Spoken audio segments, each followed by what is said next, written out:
தெய்வம் நீ என்று உணர் யூடியூப் சேனல் உங்களை அன்புடன் வரவேற்கிறது.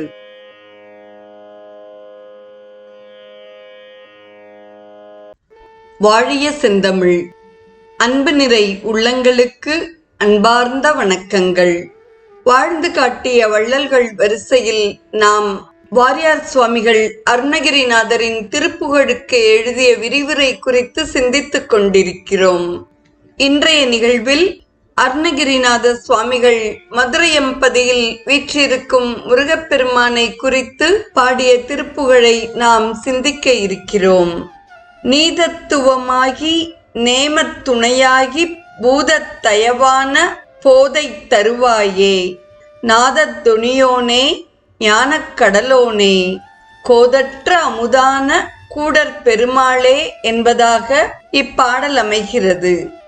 நாத வடிவினரே, அறிவுக்கடலே, குற்றமற்ற அமுதமாகிய மதுரையில் வீற்றிருக்கும் பெருமிதம் உடையவரே, நீதி நெறியில் உறுதியுடையவனாகி நியமத்திற்கு துணையாக நின்று உயிர்களிடத்தில் கருணை உடைமையாகிய மலரை அடியேனுக்கு அருள் புரிவீர் என்பதாக பொழிப்புரை அமைகிறது. தொடர்ந்து நாம் இப்பாடலுக்கான விரிவுரையை காண்போம். நீதத்துவமாகி. நீதம் என்றால் நீதி, துவம் என்றால் அசையாத நிலை.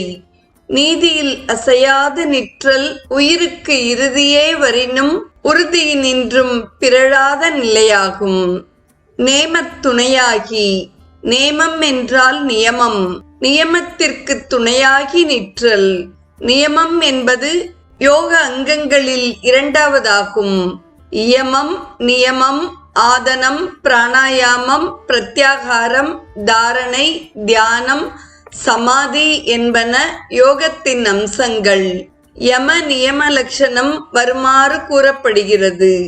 ஆங்கவைகளில் கொல்லாமை, மெய்மை, கள்ளாமை, அன்பின் ஓங்கு இந்தியம் அடக்கல், ஒருவர்பால் ஏற்றிடாமை ஈங்கிவை இயமமாகும். இருந்தவம், மறைகள் தேர்தல், தாங்கரும் மகிழ்ச்சி, பூசை, சௌசம் நன்னியமாகும் என்பதாக யம நியம லட்சணங்கள் வகுக்கப்படுகிறது. அடுத்து வரும் சொற்றொடர் பூதத்தயவான போது என்பதாகும். பூதம் என்றால் உயிர்கள், உயிர்களிடத்து கருணை செலுத்துதல். கருணையை இங்கே மலர் என்று உருவகித்தனர். பூத பரம்பரை பொலிய என்பார் சேக்கிழாரடிகள். எல்லா உயிர்களும் எம்பெருமானுடைய திருக்கோயில்கள்.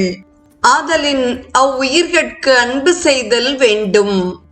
எவ்வுயிரும் தன்னுயிர் போல் எண்ணும் தபோதனர்கள் செவ்வறிவை நாடி மிகச் சிந்தை வைப்பது என்னாளோ.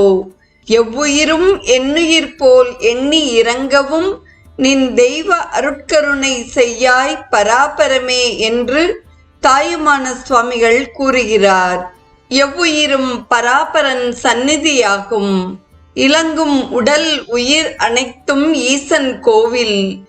எவ்வுயிரும் எம்முயிர் போல் என்று நோக்கி இறங்காது கொன்றருந்தும் இழிவினோரை ஒவ்வி எமதூதரும் தண்டம் செய்து வல் இரும்பை உருக்கி அவர் வாயில் வார்த்து வெவ்விய தீயெழு நகரில் வீழ்த்தி மாளும் வேதனை செய்திடுவர் என ஓது நூலே என்று சிவஞான தீபம் கூறுகிறது. எவ்வுயிர் திரளும் என்னுயிர் எனவே எண்ணி நல் இன்புறச் செய்யவும் அவ்வுயிர்களுக்கு வரும் இடையூற்றை அகற்றியே அச்ச நீக்கிடவும் செவ்வையுற்று உனது திருப்பதம் பாடி சிவசிவ என்று கூத்தாடி ஒவ்வொரு களிப்பால் அடிவுறாது இங்கே ஓங்கவும் இச்சைகான் எந்தாய் என்று திரு அருட்பாவும் கூறுகிறது.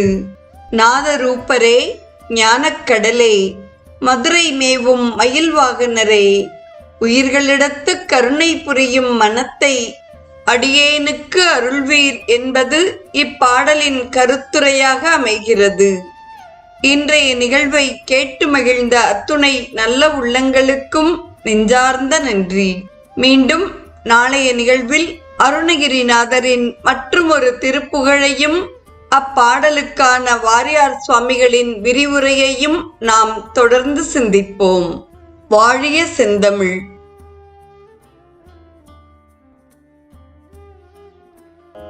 தெய்வம் நீ என்று உணர் யூடியூப் சேனலை கேட்டு மகிழ்ந்த நீங்கள் உங்கள் நட்பு வட்டத்திற்கும் பகிர்ந்து தொடர்ந்து உங்களது நல்ல ஆதரவினை சப்ஸ்கிரைப் செய்து வழங்குமாறு அன்புடன் வேண்டுவது உங்கள் அன்பின் விசாலம்.